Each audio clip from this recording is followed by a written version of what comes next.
السلام علیکم ورحمۃ اللہ وبرکاتہ دوستوں، میں ہوں محمد راشد اقبال اور آپ دیکھ رہے ہیں ہمارا channel YouTube channel teach your self. دوستوں، اردو ادب سے متعلق کچھ ویڈیوز کا سلسلہ ہم نے شروع کیا ہے، تو یہ اس سلسلے کی چھٹی کڑی ہے، یعنی یہ چھٹا ویڈیو لے کے میں آپ کی خدمت میں حاضر ہوا ہوں۔ چھٹا ویڈیو ہے تو اس کا مطلب اس سے پہلے 5 ویڈیوز اپلوڈ ہو چکے ہیں، اگر آپ نے ان کو نہیں دیکھا ہے تو اسے دیکھ لیں۔ ٹھیک ہے دوستوں، تو آج ہم اب اس سے پہلے والی ویڈیو کے اندر یعنی ویڈیو نمبر 5 کے اندر ہم قصیدہ کے بارے میں نے ڈسکس کی تھی، بہت ساری چیزیں، قصیدے کی تعریف، قصیدے کے اقسام، ٹھیک ہے، اور اردو ادب میں قصیدہ نگاری کے آغاز کے بارے میں ہم نے کچھ باتیں کی تھی۔ تو آج ہم اس سے آگے قطب شاہی دور کے بارے میں ہم بات کریں گے کہ قطب شاہی، اسی طرح سے شمالی ہند میں قصیدے کی کیا روایت رہی ہے۔ ٹھیک ہے دوستوں، اگر آپ نے ہمارے پچھلے کی ویڈیوز کو نہیں دیکھا ہے تو ہمارے چینل کو وزٹ کریں اور اس پر وہ ویڈیوز موجود ہیں، آپ اسے ضرور دیکھیں۔ ٹھیک ہے، تو چلیے آگے بڑھتے ہیں۔ قطب شاہی دور میں اس سے پہلے ہم نے بات کی تھی یہ کہ اردو میں قصیدہ نگاری کے آغاز و ارتقاء کے بارے میں بات کی تھی کہ بہمنی دور میں دکنی قصائد جو ہوا کرتی تھی وہ قصیدہ مثنوی کی شکل میں موجود تھا، یعنی شعراء مثنوی کے اندر مدحیہ اشعار شامل کرتے تھے جو قصائد کی اولین شکل ہے، اگرچہ وہ قصیدے کی موجودہ حیت میں نہیں ہوا کرتے تھے۔ یعنی شروع میں بہمنی دور میں قصیدہ کوئی الگ سے صنف نہیں تھی، بلکہ یہ جو دکنی شعراء تھے وہ مثنوی لکھتے تھے، مثنوی کے اندر ہی مدحیہ اشعار شامل کرتے تھے جو قصیدہ کی اولین شکل تھی، یعنی وہ قصیدہ ہوا کرتے تھے۔ ٹھیک ہے، لیکن جو ابھی قصیدے کی موجودہ حیت ہے وہ اس حیت میں نہیں ہوا کرتے تھے، چونکہ باضابطے طور پہ قصیدے کا سمجھیے کہ قصیدہ اتنا ترقی نہیں کیا تھا۔ ٹھیک ہے، ہاں، جیسے اس کی مثال کہہ رہے ہیں مثنوی قدم راؤ پدم راؤ جو ہے اس میں سلطان علاء الدین بہمنی کی شان میں قصیدہ ملتا ہے، تو وہ بھی قصیدہ کی اولین شکل ہے۔ آگے قطب شاہی دور میں قصیدہ، تو قطب شاہی دور میں کن کن لوگوں نے قصیدے کہے؟ قلی قطب شاہ نے باغ محمد شاہی اور بسنت پر 2 مدحیہ نظمیں لکھی ہیں۔ مدحیہ نظم و نظم ہے، مدحیہ انداز میں تو وہ قصیدے کے صنف میں آ جائے گا ایک طریقے سے۔ تو یہ ہے قلی قطب شاہ نے باغ محمد شاہی اور بسنت پر 2 مدحیہ نظمیں لکھی۔ عبداللہ قطب شاہ کے یہاں بھی مدحیہ شاعری ملتی ہے، انہوں نے عشرت محل نامی محل سے متعلق مدحیہ نظم لکھی، یعنی عشرت محل اس نام سے انہوں نے اس محل کے بارے میں مدحیہ نظمیں لکھی ہیں۔ اس طرح سے عبداللہ قطب شاہ کے دربار کے ملک الشعراء غواصی کو مدح نگاری میں غیر معمولی شہرت حاصل ہے، اس نے قصیدے میں اجزائے ترکیبی کا بھی خیال رکھا ہے، یعنی تشبیب، گریز، مدح، مدعا وغیرہ، اس نے کل 35 قصائد لکھے ہیں۔ ٹھیک ہے، تو چونکہ قصیدے کے جو اجزائے ترکیبی ہیں اس کا خیال رکھ کر کے عبداللہ قطب شاہ کے دربار کے ملک الشعراء غواصی نے مدح نگاری کی۔ ٹھیک ہے، اور انہوں نے کل 35 قصائد لکھے ہیں۔ تو اس میں جو چیزیں ہیں وہ یہ یاد رکھنے کی ہے کہ غواصی عبداللہ قطب شاہ کے دربار کے ملک الشعراء تھے، قصیدہ نگاری میں کافی اہمیت انہیں حاصل تھی۔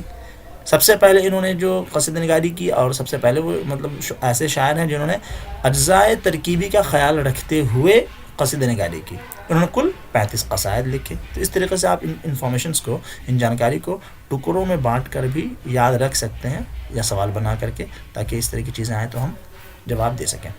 ٹھیک ہے، آگے چلتے ہیں۔ بیجاپور کے قصیدہ گو شعراء میں علی عادل شاہ شاہی، نصرتی اور ہاشمی شہرت رکھتے ہیں، یعنی یہ جو قلی قطب شاہی دور ہے یہ گولکنڈہ کے ہیں شعراء۔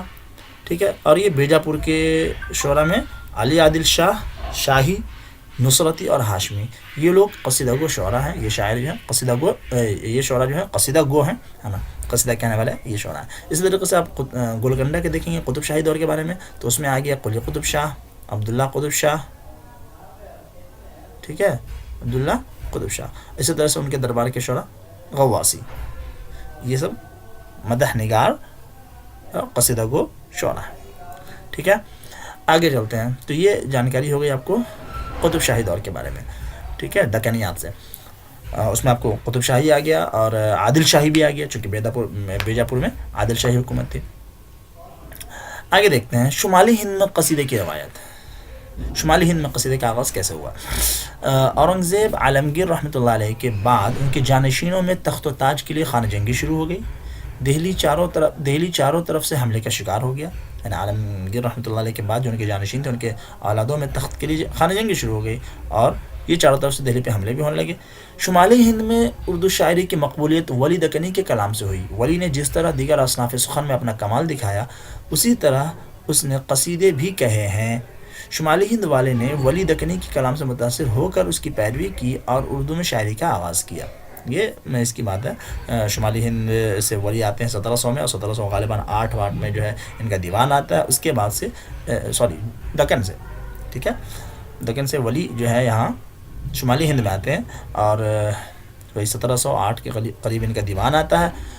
اس کے بعد جو ہے اردو میں شاعری کا رواج ہوتا ہے. ٹھیک ہے یہ پہلے بھی بات آ چکی ہے. ولی کے بعد سراج اورنگ آبادی دکنی کے ایک بہت بڑے شاعر گزرے ہیں. یہ ولی کے بعد ٹھیک ہے. اچھا شمالی ہند کے اولین شعراء میں شاہ حاتم، شاہ مبارک آبرو، شاکر ناجی، فائز اور جعفر زٹلی مشہور ہیں. یہ شمالی ہند میں جب اردو شاعری ہوئی تو اردو شاعری کے اولین شعراء میں ٹھیک ہے اولین شعراء میں ان شعراء کا نام لیا جاتا ہے. دیکھ لیں کون کون ہے. یہ نام ہے 4-5 انہیں یاد کر لیں. شاہ حاتم، شاہ مبارک آبرو، شاکر ناجی، فائز اور جعفر زٹلی یہ اولین دور کے شعراء ہیں. لیکن قصیدہ نگاری میں سودا کے قصیدے اردو قصیدہ نگاری کا معیار تنقید قرار پائے ہے نا. لیکن جو شعراء گزرے ہیں اردو میں ان میں قصیدہ کے اندر قصیدہ نگاری کا جو سب سے بہترین شاعر ہیں وہ سودا ہیں. لہذا سودا کی قصیدہ نگاری کو قصیدہ نگاری کا معیار تنقید قرار دیا گیا. ٹھیک ہے یہ ہے. اسی طریقے سے دور متوسطین کے شعراء کون ہیں؟ تو دور متوسطین کے شعراء میں انشا، مصحفی، جرأت اور میر حسن شامل ہیں. یہ دیکھ لیجیے 4. یہ شعراء کے جو درجات کے حساب سے نام ہے ان کا یاد رکھنا بھی ضروری ہے اس لیے کہ ان سے بھی سوالات بنتے ہیں. ٹھیک ہے کبھی کبھی آپ کو معاصرین شعراء کے نام کی 4-5 شعراء کے نام ایک ساتھ لکھ دیے جائیں گے اور ان میں کہیں گے ان سے معاصرین کون ہیں. تو اگر معلوم ہو تو ٹھیک ہے ورنہ اگر یہ جو اولین اور متوسطین کا جو یہ ہے اس سے ہم ایزیلی نکال سکتے ہیں کہ کون متوسطین میں ہے اور کون اولین شعراء میں ہے. تو یہ ایزی ہوتا ہے. ٹھیک ہے تو دور متوسطین کے شعراء میں انشا، مصحفی، جرأت اور میر حسن کے نام شامل ہیں. اور دور متوسطین کے شعراء میں سر فہرست دور متوسطین کے بعد ہونا چاہیے. یہاں پہ یہ بعد والے دور متوسطین کے بعد یہ آتے ہیں. دور متوسطین کے بعد والے شعراء میں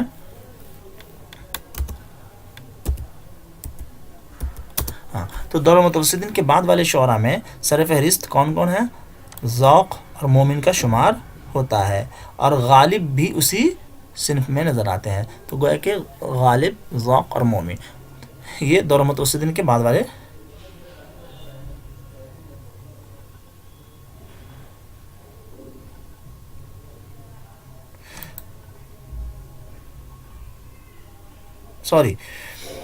دوستو یہ کچھ غلطی ہو رہی ہے. کہہ رہے ہیں کہ دور متوسطین کے شعراء میں انشا، مصحفی، جرأت اور میر حسن شامل ہیں اور اسی دور متوسطین کے ہی شعراء میں بات نہیں ہے. ٹھیک ہے دور متوسطین کے شعراء میں سر فہرست جو ہیں وہ ذوق، مومن کا شمار ہوتا ہے اور غالب بھی اسی صنف میں نظر آتے ہیں. یعنی دور متوسطین میں ان تمام کا شمار ہوتا ہے. اس کے بعد آتا ہے غالب کے بعد کے شعراء میں محسن کاکوری، امیر مینائی اور ان کے شاگرد جلیل مانک پوری کے نام قصیدہ نگاروں میں شامل ہیں. ٹھیک ہے یہ دیکھ لیجئے. تو یہ کیا ہوا؟ شمالی ہند کے اولین شعراء، شمالی ہند کے متوسطین، دور متوسط کے شعراء اور اس میں جو ہے آپ کو غالب اور ذوق اور مومن کا شمار ہو جاتا ہے. اس کے بعد پھر غالب کے بعد کے جو شعراء ہیں، غالب کے بعد کے شعراء میں آپ کو یہ محسن کاکوری، مانک آپ کو جلیل مانک پوری، ان تمام لوگوں کے نام آتے ہیں. ٹھیک ہے. غواسی دبستان گولکنڈہ کا وہ پہلا شاعر ہے جس نے قصیدے کی روایت کو مضبوطی سے آگے بڑھایا. تو یہ دیکھ لیے اس کے آپ کو گولکنڈہ کے بہترین شاعر جنہوں نے غواسی ہیں، جنہوں نے قصیدہ نگاری کو بہت مضبوطی سے آگے بڑھایا. ٹھیک ہے. اب یہ دیکھیے نصرتی کے بارے میں ہم اس کے ایک دو شاعر ہیں جو قصیدہ نگار ہیں، ان کے بارے میں ہم تھوڑا سا معلوم کرتے ہیں کہ کیا ہے. نصرتی کے بارے میں دیکھیے، عادل شاہی دور کا نامور شاعر تھا. ابراہیم عادل شاہ ثانی جگت گرو نے کتاب نورس لکھا. ٹھیک ہے. یہ کچھ انفارمیشن ہے، الگ الگ انفارمیشن ہے.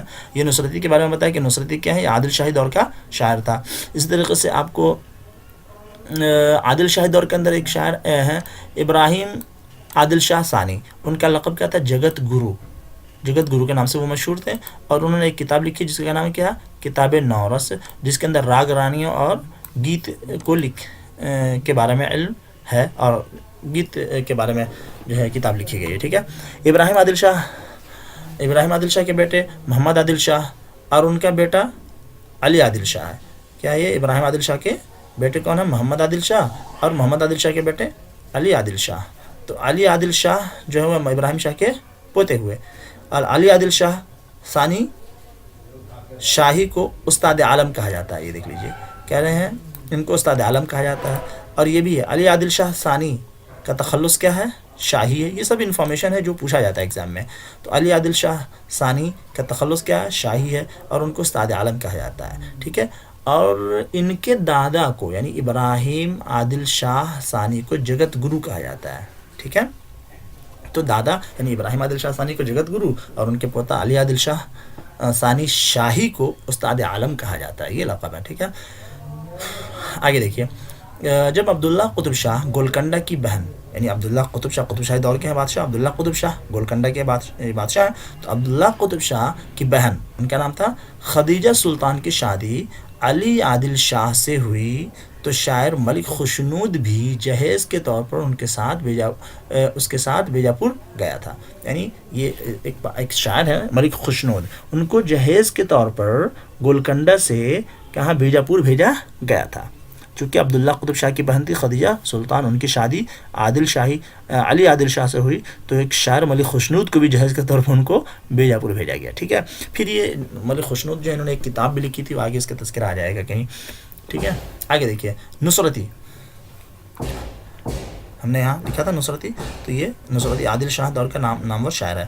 نصرتی علی عادل شاہ ثانی کے دربار کا ملک الشعراء تھا. کس کے؟ نصرتی جو ہے علی عادل شاہ ثانی کے دربار کا ملک الشعراء تھا. نصرتی نے ایک مثنوی گلشن عشق میں اپنے حالات زندگی لکھے ہیں. کیا لکھے ہیں؟ انہوں نے ایک مثنوی لکھی گلشن عشق. تو اب یہ پوچھا جا سکتا ہے کہ گلشن عشق کا موضوع کیا ہے. تو گلشن عشق کا موضوع کیا ہے؟ تو گلشن عشق کے اندر نصرتی نے اپنے حالات زندگی کو بیان کیا ہے. تو یہ کہا جا سکتا ہے ان کے حالات زندگی سوانح ہے ایک طرح سے. اور ان کی 3 مثنویاں ہیں، گلشن عشق یا کہ گلشن عشق جس کے اندر انہوں نے اپنے حالات زندگی بیان کی ہیں، اور علی نامہ اور تاریخ اسکندری. کہہ رہے ہیں کہ گلشن عشق جو ہے یہ مثنوی ہے جنہوں نے حالات زندگی بیان کی ہے، اور علی نامہ اور تاریخ اسکندری جو ہے یہ رزمیہ کلام ہے. یعنی مثنوی ہے لیکن رزمیہ، جس میں جنگ کے حالات کو بیان کیا جاتا ہے. تو علی نامہ اور تاریخ اسکندری یہ دونوں رزمیہ کلام ہیں. نصرتی نے کل کتنے قصائد لکھے ہیں؟ 12 قصائد لکھے ہیں. کیا لکھے ہیں؟ 12 قصائد لکھے ہیں.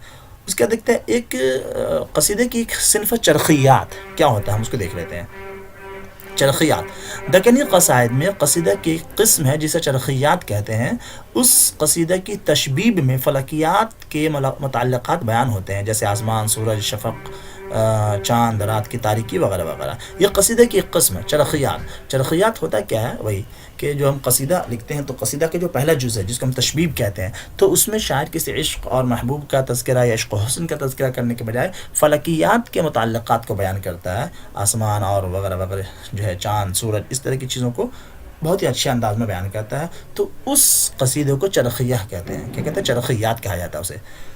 نصرتی کے قصیدہ چرخیہ کا موضوع معراج النبی ہے. یہ بھی دیکھیے قصیدہ لکھا ہے معراج النبی کے نام سے. کس نے لکھا ہے؟ نصرتی نے لکھا ہے.